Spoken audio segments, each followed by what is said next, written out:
১৯৯০ সাল থেকে ইতালিতে বাংলাদেশিদের বসতি গড়ে উঠলেও প্রথম বাংলাদেশিরা পৌঁছানো ১৯৮৭ সালে। তখন অবৈধভাবে থাকা তুলনামূলক সহজ ছিল। বহিষ্কারাদেশ দিলেও তা কার্যকর হতো না নিয়মিতভাবে। সময় বদলে এখন পরিস্থিতি সম্পূর্ণ উল্টো। মেলোনি সরকার অবৈধ অভিবাসন ঠেকাতে গত ৩ বছরে ৫ লাখের বেশি শ্রমিক বৈধভাবে এনেছে। নতুন করে আরও ৫ লাখ আনার প্রক্রিয়াও চলছে। সেই সঙ্গে অবৈধদের বিরুদ্ধে চলছে কঠোর অভিযান।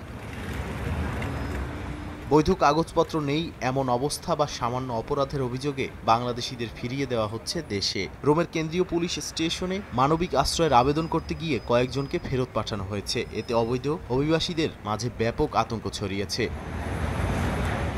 প্রবাসী বাংলাদেশিরা বলছেন, আইন মানা কিংবা নিয়ম ভঙ্গের ঝুঁকি এখন বহুগুণ বেশি। তাই সবাইকে সচেতনভাবে চলাফেরা ও স্থানীয় আইন কঠোরভাবে মানার আহ্বান জানিয়েছেন তারা। বৈধ কাগজপত্র নেই বা বৈধভাবে থাকার অনুমতি নেই, তারা যে কোনো ধরনের জনসমাগম এড়িয়ে চলবেন এবং কোনো ধরনের মারামারি বা এ ধরনের কার্যক্রম, অপরাধ ভিত্তিক কার্যক্রমের মধ্যে জড়ানো যাবে না। বাংলাদেশি ভাইদের প্রতি আমার রিকোয়েস্ট, আপনারা একটু সতর্ক হয়ে চলবেন এবং ইতালির আইন কানুন মেনে চলবেন।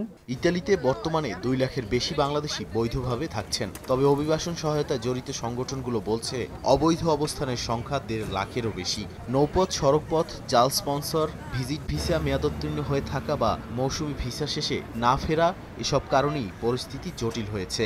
আইনি সহায়তা কেন্দ্রগুলোতে এখন অবৈধ বাংলাদেশিদের ভিড় বাড়ছে। ভবিষ্যতে তাদের ভাগ্যে কি আছে তা নিশ্চিত করে কেউই বলতে পারছেন না। সময় সংবাদ, ইতালি।